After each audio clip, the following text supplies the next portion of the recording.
अस्सलाम वालेकुम। मेरा नाम डॉक्टर मोहम्मद अकील है। आज हम बात करेंगे होम्योपैथिक एक दवा जिसका नाम एड्रीनालीनम है। ये दवा जितनी अहम है उतनी ही कम होम्योपैथिक प्रैक्टिशनर इसे कम इस्तेमाल कर रहे हैं। मैं आपको इसकी पहले ये बताता हूँ कि ये बनाई किस चीज़ से जाती है और उसके बाद फिर इसके साइन एंड सिम्टम्स क्या हैं और इनको किन बीमारियों में हम कामयाबी के साथ अपने क्लिनिक्स में इस्तेमाल कर रहे हैं और किन को इस्तेमाल करके हमारे होम्योपैथिक स्टूडेंट्स ख़ास कर इससे बेहतर नताइज ले सकते हैं। सबसे पहले तो मैं आपको ये बताता चलूँ कि एड्रीनालीनम एड्रीनल ग्लैंड से निकलने वाली एक सिक्रीशन है, हार्मोन है, ठीक है। और एड्रीनल ग्लैंड हमारा जो किडनी है उसके ऊपर पड़ा हुआ होता है, ठीक है। ये कब रिलीज़ होता है ये हार्मोन? देखें, स्ट्रेस वाली, फ़ाइट एंड फ्लाइट वाली किसी भी किस्म की सिचुएशन जब पैदा होती है इंसान के साथ तो एड्रीनलिन ग्लैंड जो है एड्रीनलिनम की सिक्रीशन करता है, ठीक है। जब एड्रीनलिन रिलीज़ होती है तो ये हमारे जिस्म में कंपनसेटरी मैकेनिज़्म को एक्टिवेट करती है।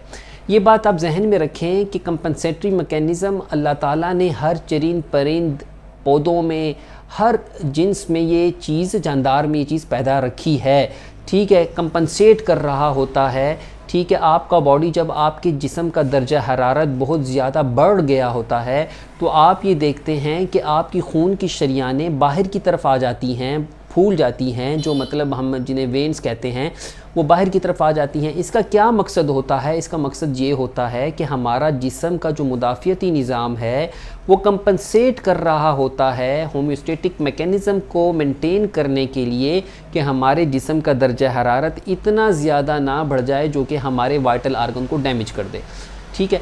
तो इसी तरह से एड्रीनल जो ग्लैंड है उससे निकलने वाली सिक्रीशन एड्रीनलिन या एड्रीनलिनम हार्मोन वो भी यही चीज़ कर रही होती है कि जब इंसान किसी स्ट्रेस वाली कैफियत में आ गया, जिस्मानी स्ट्रेस हो या साइकोलॉजिकल स्ट्रेस हो, तो आप ये देखते हैं कि उसकी सांस तेज़ चलने लग जाती है, उसकी हार्ट बीट मतलब दिल की जो धड़कन की रफ़्तार है वो तेज़ हो जाती है, ठीक है। उसके साथ आप ये देखते हैं कि उसकी आंखों की हरकत और उसके जिस्म में कपकपाहट का या लर्ज़े वाली कैफियत डेवलप हो जाती है, ठीक है। उसके साथ साथ आप ये देखते हैं कि उसकी इनवॉलेंट्री जो मूवमेंट्स है हाथों की, पैरों की, उसके सर की स्टार्ट हो जाती है, ठीक है। ये सारा का सारा जो मैकेनिज़्म है ये क्यों हो रहा होता है? ये इसलिए हो रहा होता है क्योंकि हमारा जिस्म हमारे फेफड़ों पे और हमारे दिल पे काम कर रहा होता है एड्रीनलिन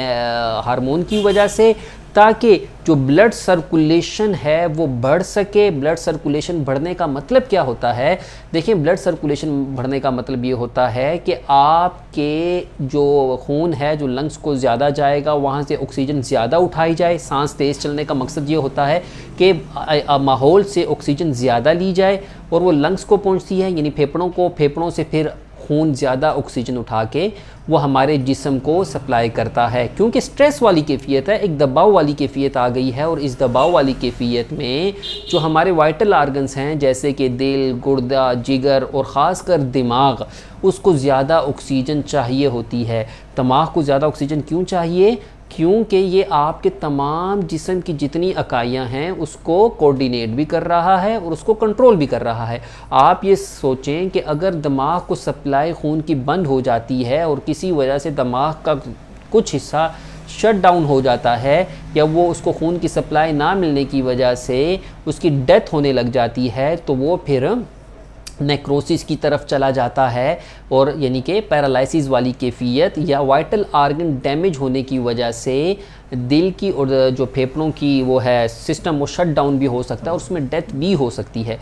तो ये अल्लाह ताला ने हमारे जिस्म में, बल्कि हर जानदार के जिस्म में एक बहुत खूबसूरत किस्म का मैकेनिज़्म अल्लाह ताला ने रखा है, ठीक है। तो हार्मोन्स जो कि प्रोटीन इन नेचर होते हैं ये इसको कंट्रोल कर रहे होते हैं। ये जो मैंने आपको पिक्चर बताई ये तकरीबन एड्रीनलिन, जो हमारी एड्रीनलिन दवाई है उसी की पिक्चर है। आपको ये जान लेना चाहिए कि एलोपैथी में भी, अंग्रेज़ी तरीक़ा इलाज में भी ये दवा खून रोकने के लिए इस्तेमाल होती है, ब्रोंकोडायलेटर के तौर पे इस्तेमाल होती है, ठीक है। लंग्स जहाँ पे एक कोलैप्स वाली कैफियत हो गई होती है वहाँ पे ये दी जाती है।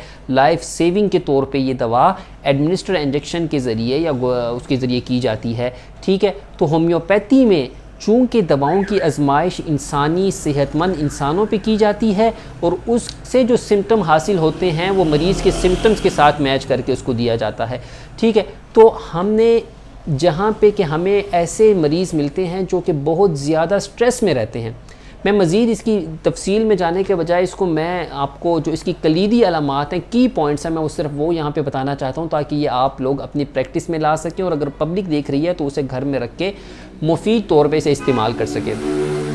इसमें क्या होता है कि आपकी जो परफॉर्मेंस है वो बढ़ जाती है, ठीक है। अगर एड्रीनलिन आप दवाई लेते हैं तो आपके जिस्म की जो परफॉर्मेंस है वो बढ़ जाती है, आपको दर्द वाली कैफियत नहीं होती।